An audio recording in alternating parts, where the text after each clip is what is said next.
Assalamualaikum warahmatullahi wabarakatuh. Alhamdulillahirabbil alamin. Wa bihi nasta'in ala umuri din. Asyhadu an la ilaha illallah wahdahu la syarika lah. Wa asyhadu anna Muhammadan abduhu wa rasuluhu la nabiyya ba'dah.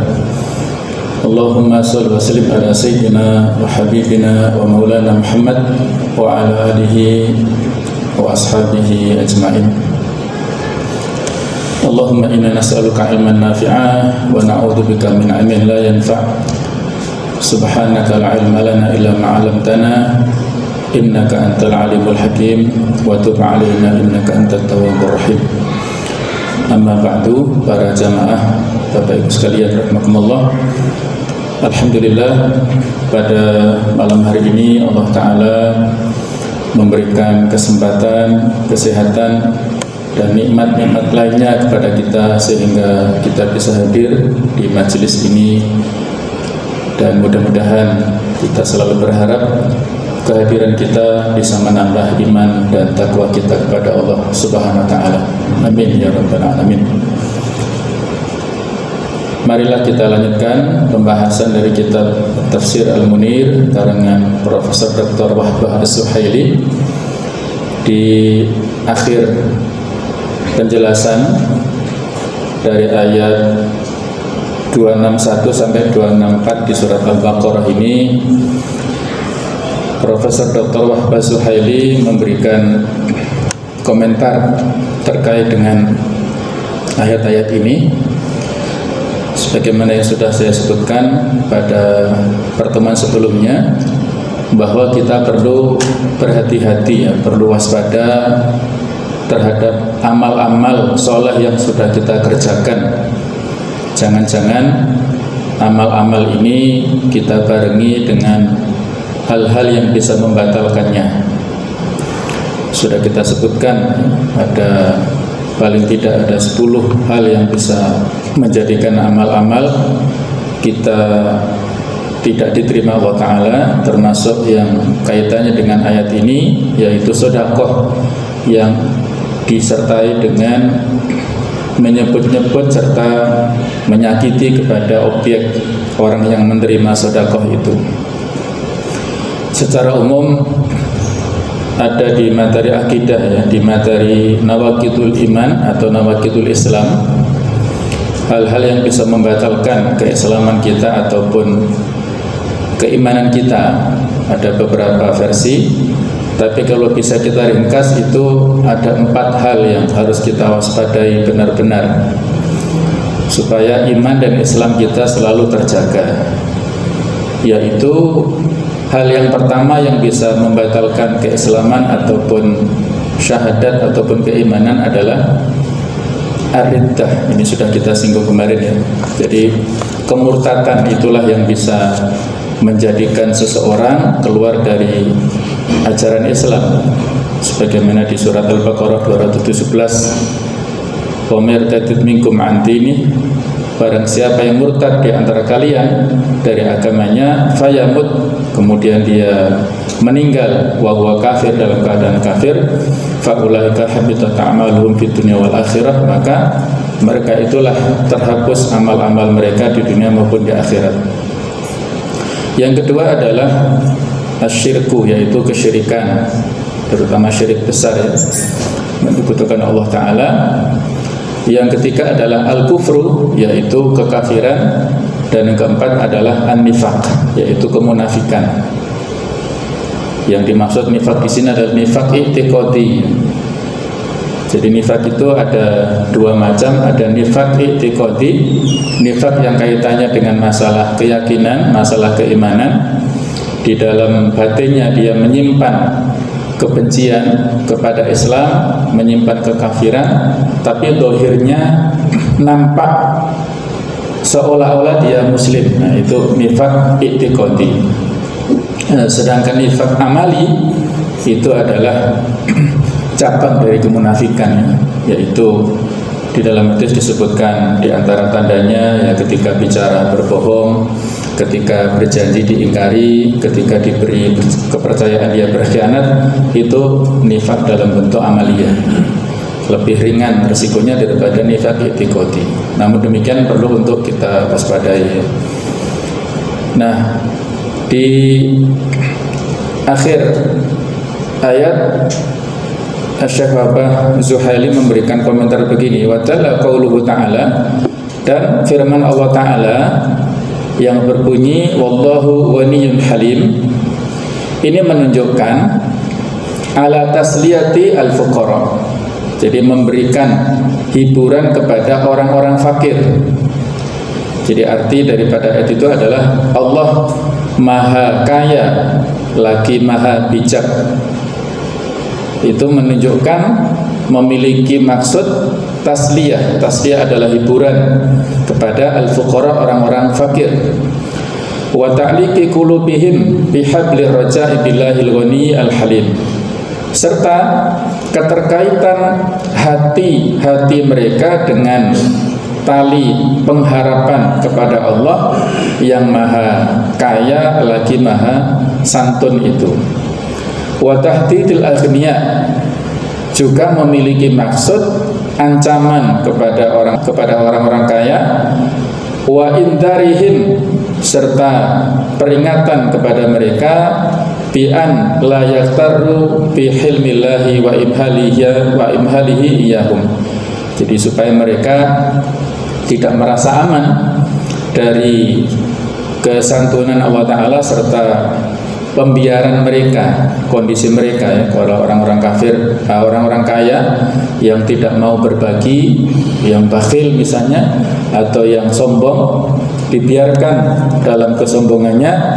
Ini adalah merupakan pembiaran dari Allah Ta'ala, supaya apabila mereka terus-menerus terhanyut dalam kenikmatannya, dalam kebakhilannya atau dalam kesombongannya, maka pada saat nanti Allah Ta'ala akan menyiksa mereka dengan siksaan yang seketika ini. Jadi ini adalah peringatan kepada orang-orang kaya serta tasliyah, hiburan kepada orang-orang fakir.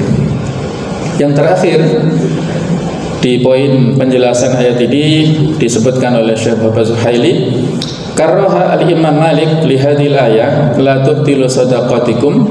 Imam Malik bin Anas, pendiri mazhab Maliki, menyimpulkan bahwasanya hukumnya makruh, diambil dari kesimpulan la tubtilu sadaqatikum an yu'tiya rajulu sadaqatahu al-wajibah aqribahu.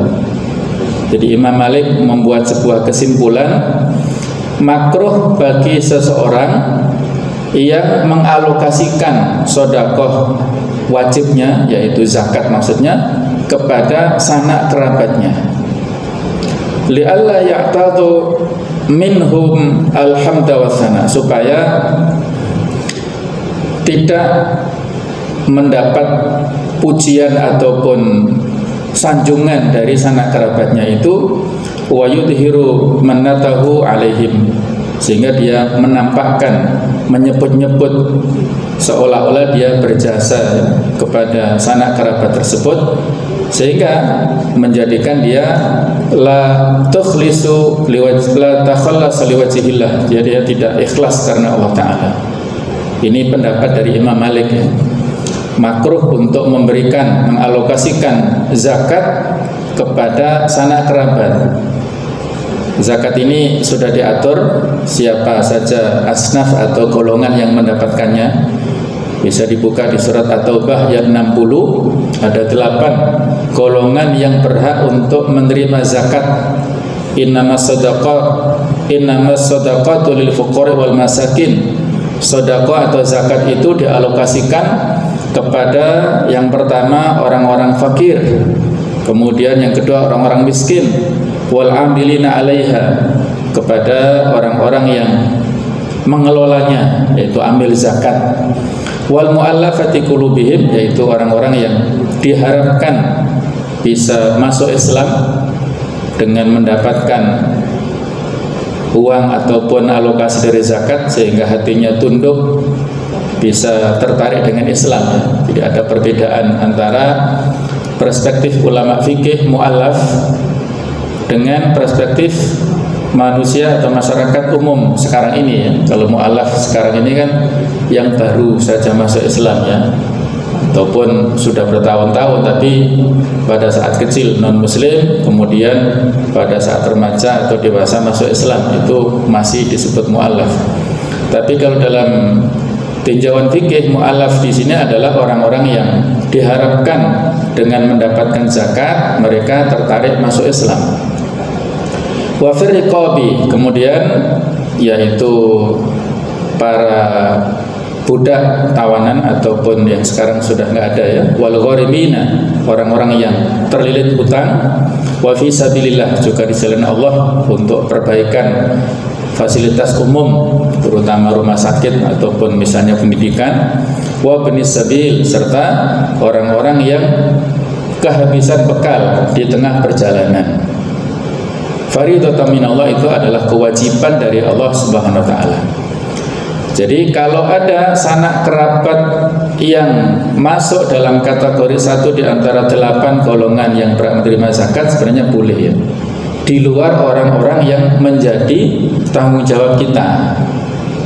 Jadi kalau kita memberikan zakat kepada orang tua kita sendiri, ayah kita, ibu kita, atau kepada anak-anak kita, itu ada perbedaan ya. Tapi yang rajih, yang kuat adalah tidak boleh. Karena orang tua ataupun anak-anak ini adalah menjadi tanggung jawab kita ya. Jadi kalau kita memberikan kepada keluarga dekat yang mereka menjadi tanggung jawab kita, ya berarti bukan kita ambil dari zakat, tapi diambilkan dari dana yang lainnya, yang itu adalah ma'isyah kita. Tapi kalau kerabat-kerabat yang lain sebenarnya boleh. Namun Imam Malik memakruhkan supaya tidak terjadi dampak-dampak yang itu adalah terutama 2 penyakit tadi, al-manu wal adza tadi. Karena mungkin sering ketemu dengan sanak kerabat ataupun sering berinteraksi, sehingga biasanya kalau ketemu kan banyak pembicaraan.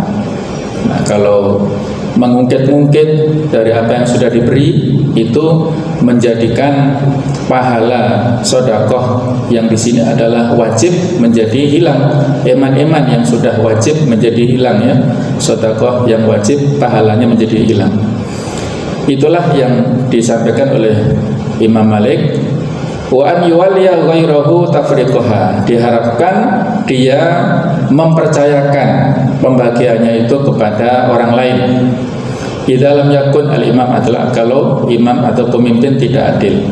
Li'alla tahbata bil manni wal adza wa syukri was sana, supaya zakat yang sudah dialokasikan tidak hilang pahalanya dengan penyakit-penyakit tersebut. Wa hadza bi khilafi shadaqati tatawwu as-sirriyah, berbeda hukumnya dengan sedekah yang sifatnya sunnah, yang tidak sampai masuk pada derajat wajib, yang biasa disebut infak. Infak sedekah ini ada kemiripan.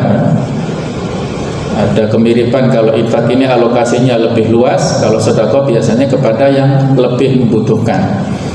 Kalau untuk infak atau sedekah atau yang bukan zakat, maka boleh, tidak ada masalah kita berikan kepada sanak kerabat tadi. Li'anna thawabaha idza habita salima minal wa'id.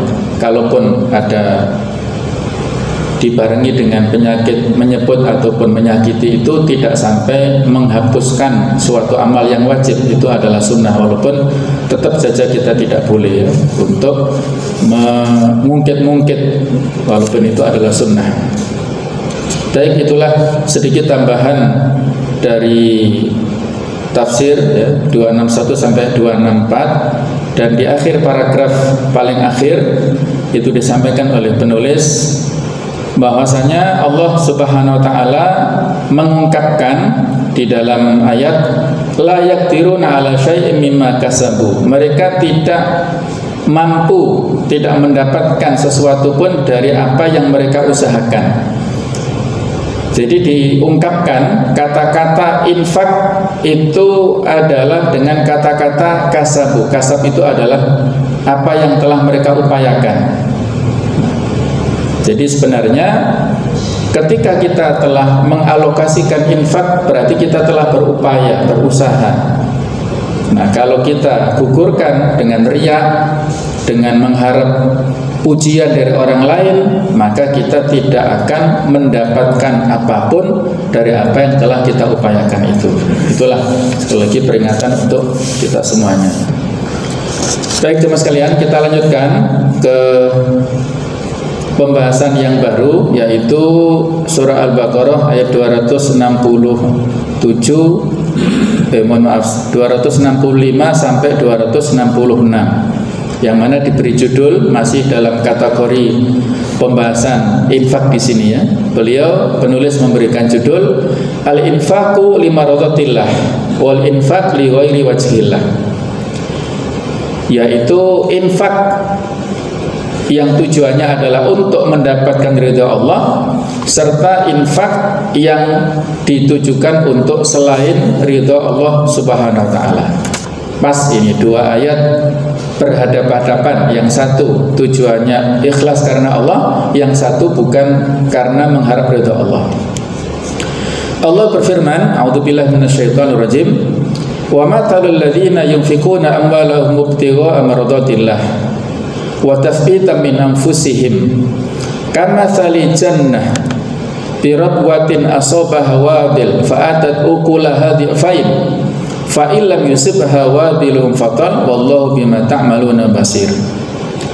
Dan permisalan wa mathalul ladzina, dan permisalan orang-orang yang yunfikuna amwalahum, mereka menginfakkan harta-harta mereka ibtigha'a mardatillah, dalam rangka untuk mencari ridha Allah Subhanahu wa taala, wa tathbitan min anfusihim, serta peneguhan dari diri-diri mereka. Kama thali jannah, permisalannya adalah seperti kebun di rabwatin, di tempat yang tinggi seperti perbukitan atau pegunungan, asabaha wabil, yang disirami selalu atau sering oleh hujan yang deras. Fa'atat ukulaha dhi'fain, maka kebun ini menghasilkan buah-buahan 2 kali lipat karena kesuburannya. Fa'ilam yusibha wabilun fatal, kalau tidak ditimpa oleh hujan yang lebat, maka ditimpa oleh gerimis, hujan yang kecil. Wallahu bima ta'maluna basir, dan Allah dengan apa yang kalian lakukan itu maha melihat. Ini adalah permisalan untuk orang yang berinfak ikhlas karena Allah Ta'ala. Sedangkan ayat 266 ini adalah permisalan orang yang berinfak bukan karena Allah, tapi karena yang lainnya. Allah mengatakan, ayawatu ahadukum, apakah menginginkan salah seorang di antara kalian antakuna lahu jannah, apabila dia memiliki satu kebun min nakhilin wa anab, yaitu berupa kurma ataupun anggur, tajri min tahtiyal anhar, yang mengalir di bawahnya sungai-sungai, lahu fiha min kulli thamarat, dia mendapatkan di dalam kebunnya itu berbagai macam buah-buahan. Wa asabahul kibaru, nah pada proses berikutnya dia mengalami usia tua. Jadi dia memiliki kebun yang sangat indah, yang sangat bagus, terutama ditumbuhi oleh kurma, oleh anggur, oleh berbagai macam buah-buahan, dia bangga-banggakan. Nah, ternyata usianya semakin lanjut, semakin tua. Walahu dzurriyyah, dan dia punya anak-anak du'afa yang miskin-miskin, yang perlu untuk dikasihani karena membutuhkan. Fa asabaha i'sar fihi narun fahtaraqat, maka kebun yang dibangga-banggakan itu sudah dirawat dengan bagus, dengan baik, ternyata ditimpa oleh angin yang sangat kencang, yang di dalam angin ini mengandung api yang panas, fahtarakat, sehingga bisa membakar kebunnya. Kadzalika yubayyinullahu lakumul ayat la'allakum tatafakkarun. Yang demikian itulah Allah menjelaskan kepada kalian ayat-ayat kekuasaannya, semoga kalian berpikir.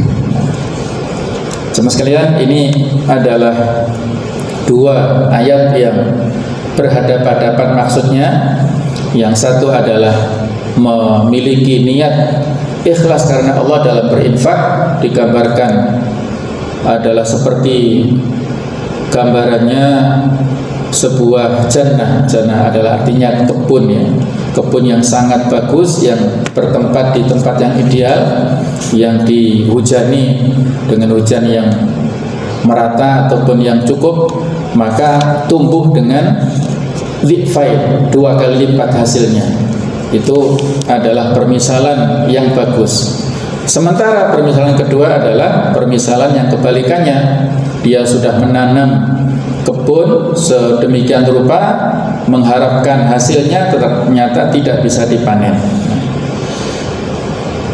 Di Al-Mufradat Al-Lughawiyah, sebelum kita ke tafsir Al-Bayannya, ya, dijelaskan oleh Ibnu Katsir bahwasanya yang dimaksud dengan tasbitan min anfusihim, itu kata Ibnu Katsir adalah ay wahum mutahaqqiquna, mereka ini mutahaqqiq, yaitu memiliki sebuah keyakinan, wa mutasabbitun, dan sebuah keteguhan, annallaha sayajzihim ala dzalik, bahwasanya Allah akan memberikan balasan kepada apa yang sudah mereka lakukan, au faral jaza, dengan pahala yang sebanyak-banyaknya. Sebagaimana disebutkan dalam hadis muttafaq alaih tentang masalah puasa, man shoma ramadhana imanan wa ihtisaban, barang siapa yang berpuasa Ramadan dengan landasan iman serta ihtisaban. Ihtisaban adalah memiliki sebuah harapan, keyakinan untuk mendapatkan ridho dari Allah Ta'ala. Jadi jemaah sekalian, pada saat kita melakukan amal-amal soleh, itu kita harus yakin bahwasanya amal kita itu makbul di sisi Allah. Husnudzon, kita berbaik sangka kepada Allah. Sebagaimana kita ketahui bersama bahwa syarat diterimanya amal ibadah kita adalah 2 syaratnya. Yang pertama adalah ikhlas, niat seluruhnya adalah ikhlas karena Allah Ta'ala. Yang kedua adalah muwafaqatu syar'i, sesuai dengan petunjuk syariat. Jadi 2 syarat ini mutlak, tidak bisa salah satunya atau bahkan dua-duanya kita tinggalkan, tidak bisa. Ikhlas karena Allah dan sesuai dengan petunjuk sunnah dari Rasulullah SAW. Jadi harus yakin ikhlas ini adalah perbuatan hati yang mana hanya dimiliki oleh hati yang bersih, hati yang jernih, ya. Sedangkan sesuai dengan petunjuk syar'i ini konsekuensinya harus berilmu. Kita harus melandasi amal-amal perbuatan kita dengan ilmu yang lurus, ya, ilmu yang betul tentang ibadah atau tentang muamalah dan yang lain-lainnya terkait dengan masalah agama, ya. Jadi ketika kita sudah beramal, amal yang baik, amal yang soleh, maka harus memiliki keyakinan, memiliki sebuah kepercayaan diri bahwa amal inilah amal yang makbul di sisi Allah Ta'ala. Bukan bermaksud untuk ghurur, ya, ataupun ujub, bukan, beda, ya. Jadi kalau ujub, membanggakan diri, atau ghurur, tertipu dengan amalannya, itu adalah kepada makhluk, kepada manusia. Tapi kalau yakin dengan amal perbuatannya itu makbul di sisi Allah Ta'ala, itu adalah hanya kepada Allah Ta'ala, bukan kepada makhluk, bukan kepada manusia, tapi murni di hadapan Allah Ta'ala saja. Nah, itulah yang dikomentari oleh Ibnu Katsir terkait dengan ayat ini. Kemudian yu'minu annallaha syara'ahu wa yahtasiba indallah. Jadi yang kaitannya ayat ini dengan hadis tentang masalah puasa tadi, iman dan ihtisaban, dia mengimani bahwasanya Allah syara'ahu telah mensyariatkannya, wa yahtasibu indallah, dan dia mengharapkan pahalanya dari Allah Ta'ala, wa yahtasibu indallah sawabahu, mengharapkan imbalannya hanya dari Allah Subhanahu wa Ta'ala saja, ya, bukan dari yang lainnya. Kemudian kata-kata al-i'sar, i'sar tadi sudah kita artikan angin yang kencang, ya, rihun syadidah, angin yang kencang, tastadiru fil ardi bisyiddah, jadi seperti angin puting beliung gitu ya, saking kencangnya sampai berputar-putar seperti tiang, ada seolah-olah ada tiangnya itu. Jadi seperti itu permisalannya. Tsumma tartafi'u ilal jawi hamilatal ghubar, jadi dia mengangkat sampai ke atas itu membawa pasir ataupun debu-debu. Nah, itulah yang disebut dengan i'sar. Kata Hasan al-Basri, al-i'sar rihun fiha burdun syadid. Ini ada beda pendapat, ya. Jadi kalau Hasan al-Basri mengartikan i'sar itu adalah angin yang di dalamnya mengandung sesuatu yang hawa yang dingin. Sedangkan Ibnu Abbas beda, ya, perlawanan dengan Hasan al-Basri tadi. Ibnu Abbas memiliki pendapat bahwasanya al-i'saru rihun fiha samum syadidah. Yang dimaksud dengan i'sar itu adalah angin yang mengandung panas yang amat sangat. Begitu pula kata As-Suddi juga demikian, mirip seperti yang dikatakan oleh Hasan al-Basri, oleh Ibnu Abbas tadi, ya. Nah, jadi semuanya artinya adalah dalam rangka untuk menghancurkan kebun yang sudah ditanam dengan indah tadi, yang sudah dibangga-banggakan oleh pelakunya, ternyata hilang, ya, tidak ada bekas sama sekali. Berikutnya jemaah sekalian adalah wa kadzalika yubayyinullahu lakumul ayati la'allakum tatafakkarun. Fata'tabiru, ya, yang demikian itulah Allah telah menjelaskan untuk kalian ayat-ayat kepada kalian, la'allakum tatafakkarun, supaya kalian berpikir. Fata'tabiru artinya tatafakkarun adalah fata'tabiru. Kata penulis ini, hadza tamtsil li nafaqatil murai wal man, ya.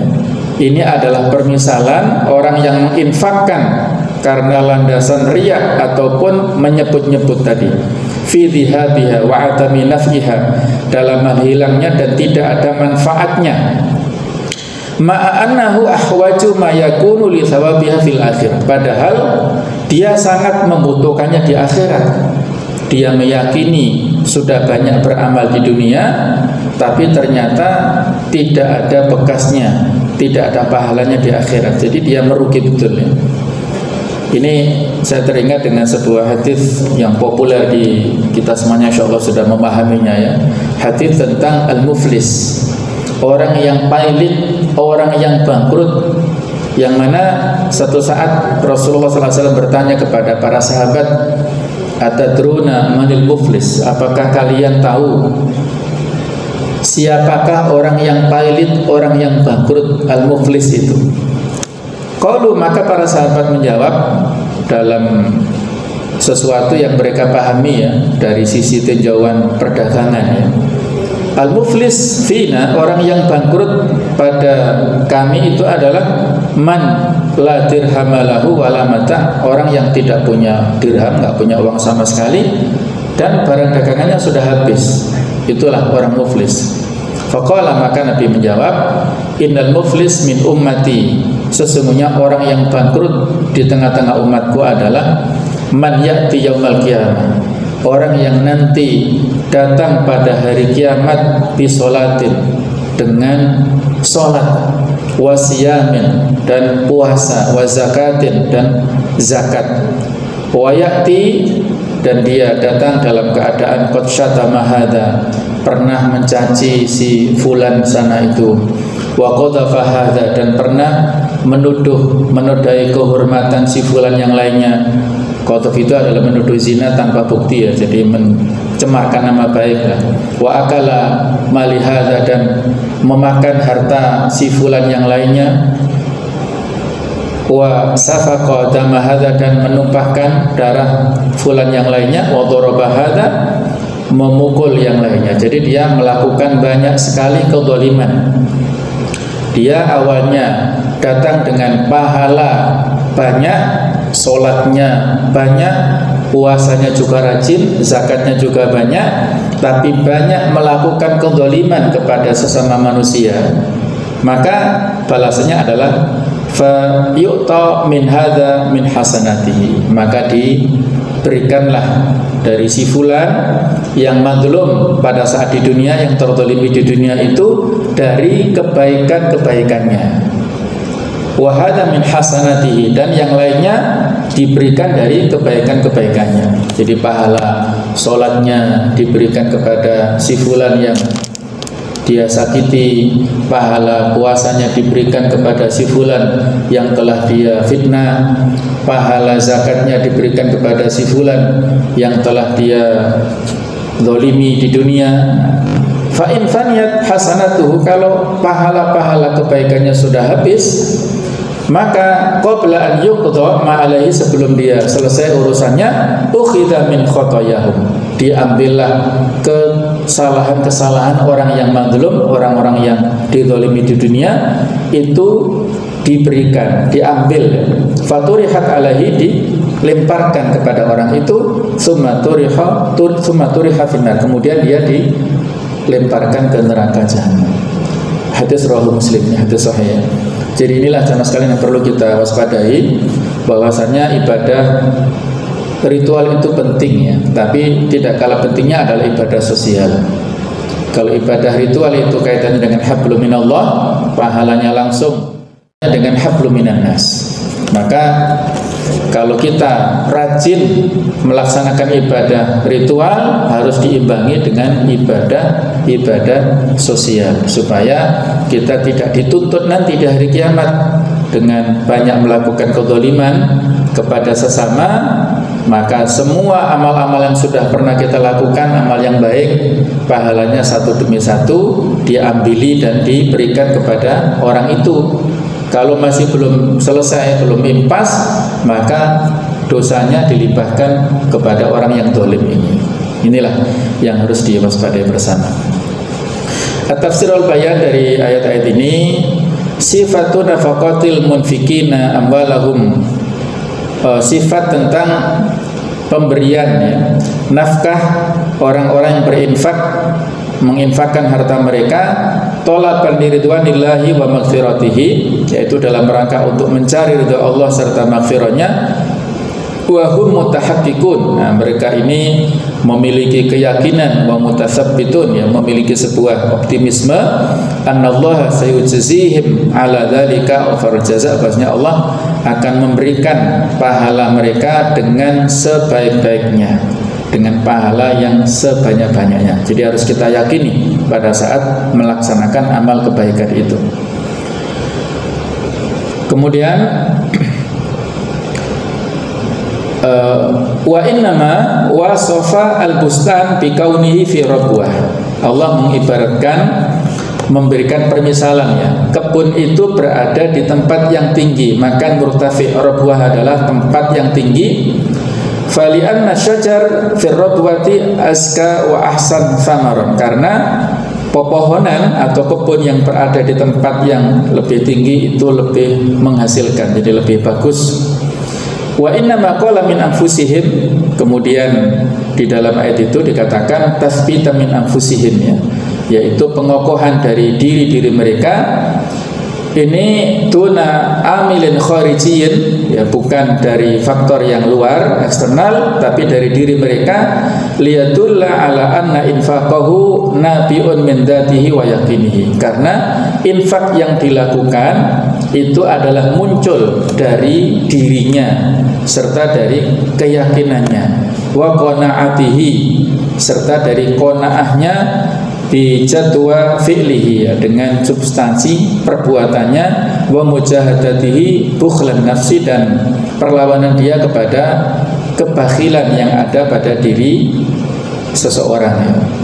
Di surat At-Takatsur Allah memberikan teguran ya kepada manusia pada umumnya, alhaakumut takatsur, telah melalaikan kepada kalian at-takatsur, bermewah-mewahan atau bermegah-megahan dalam urusan dunia, hatta zurtumul maqabir, sampai kalian masuk nanti ke liang lahat ya, ke kuburan itu. Itulah sifat manusia. Makanya dalam banyak ayat itu sering Allah Ta'ala menyebutkan kata-kata jihad ya. Itu kebanyakan bi amwalikum, kemudian wa anfusikum. Wajahidu fi sabilillah bi amwalikum wa anfusikum. Berjihadlah kalian di jalan Allah dengan harta-harta kalian dan dengan jiwa-jiwa kalian. Karena kalau berjihad dengan jiwa, ini kan sudah kita singgung ya beberapa waktu yang lalu, bahwa jihad itu hukumnya fardhu ain ketika negeri kita diserang oleh musuh-musuh Allah, oleh musuh Islam. Maka semuanya wajib mengangkat senjata, yang dewasa, yang remaja, laki-laki, perempuan, ya semuanya, karena sudah tidak ada kesempatan lagi untuk menyelamatkan diri ya. Pokoknya fardhu ain. Nah, pada saat itu ketika kita dituntut untuk berjihad, itu insya Allah yang namanya rasa takut itu insya Allah akan hilang ya. Pada saat kita berhadapan dengan musuh, sebagaimana para sahabat dulu, takutnya hilang ketika sudah mereka memiliki semacam respon yang segera ya, istijabah fauriyah terhadap perintah jihad itu. Tapi kalau soal harta, menginfakkan harta fisabilillah ini karena ada semacam ta'alluq ataupun keterkaitan ya antara manusia, kecintaan manusia dengan harta inilah, sehingga berat mengalokasikan jihad dalam bentuk harta itu. Maka disinilah banyak ayat-ayat yang didulukan jihad bi amwal, baru kemudian bil anfus. Otomatis ketika bil anfus itu ketika kita perang juga membutuhkan harta. Pasti orang yang berperang bukan hanya fisik saja, tapi dia butuh senjata, dia butuh kendaraan, butuh peluru kalau sekarang ini, dan lain-lainnya. Nah, jemaah sekalian rahimakumullah, ini masih beberapa pembahasan yang panjang ya terkait dengan ayat ini. Jadi makna at-tashbih, ada permisalan di dalam ayat ini adalah andal munfik lillahi wa fi sabilihi, bahwasanya orang yang berinfak di jalan Allah serta karena Allah Ta'ala, wa yaqsudu tafbita nafsihi ala badlil mal, dia bermaksud untuk meneguhkan dirinya mengalokasikan harta, wa fi'lil khair, melakukan kebaikan, wa ta'aqqud min nailis thawab, jadi dia meyakinkan dirinya untuk mendapatkan pahala, yajudu biqadri sa'atihi, jadi dia berjuang dengan segenap upayanya. Fa'in asobahu khair kathir anfaqa kathiran, kalau dia mendapatkan hartanya banyak, dia infaknya banyak.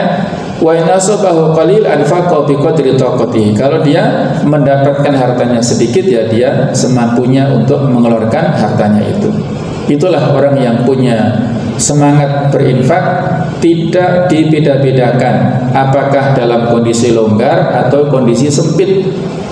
Di surat Ali Imran 134 Allah mensifati orang-orang yang bertakwa adalah alladzina yunfikuna fis-sarra wad-dharra, orang-orang yang berinfak pada saat dalam kondisi senang ataupun dalam kondisi yang sempit, semangatnya sama.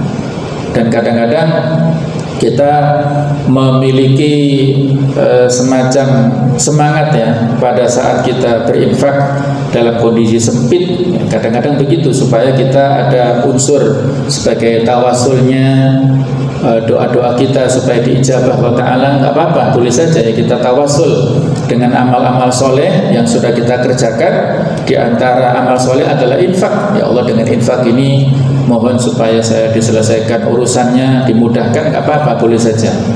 Nah, tetapi pada saat kondisi-kondisi longgar, ya kadang-kadang kita lupa terhadap kewajiban-kewajiban infak ini. Mungkin persentasenya itu tidak seberapa, tetapi kadang-kadang karena sifat manusia tadi ya, yang suka at-takatsur, suka mempermegah-megahan, dia sudah punya 1 rumah, masih ingin 2, ingin 3, ingin 4, misalnya punya 1 mobil, masih punya 2, ingin 3, dan seterusnya. Itu ya sifat manusia lah ya, yang suka untuk menumpuk-numpuk kekayaannya, hartanya. Kalau dia imbangi dengan kewajiban untuk memperbanyak infak, sedekah, nggak masalah ya, karena justru dengan orang-orang muslim yang punya kemampuan ekonomi kuat, itu semakin bagus, semakin memperkuat soft barisan dakwah Islam, nggak masalah. Itu justru kita semakin bersyukur ya. Tapi kalau dengan kekayaan itu menjadikan hatinya semakin bakhil, semakin terikat dengan dunia, semakin jauh dari masjid, semakin jauh dari nilai-nilai agama, maka lebih baik ya untuk dalam kondisi yang pas-pasan, tapi ketakwaannya itu lebih dekat ya, takarubnya itu kedekatannya kepada Allah Ta'ala lebih meningkat. Inilah yang bisa kita bahas terkait dengan 2 ayat ini. InsyaAllah masih berlanjut pembahasan yang berikutnya. Mudah-mudahan yang sedikit ini bisa memberikan manfaat kepada kita semuanya, bisa meningkatkan ketakutan kita kepada terhapusnya amal-amal yang sudah kita lakukan, bisa menambah semangat kita ya untuk berinfak, bersedekah, dan juga menjauhi hal-hal yang bisa membatalkan infak dan sedekah yang sudah kita alokasikan. Kurang lebihnya maaf. Subhanakallahumma wa bihamdik, asyhadu an la ilaha illa anta, astaghfiruka wa atubu ilaik. Wassalamualaikum warahmatullahi wabarakatuh.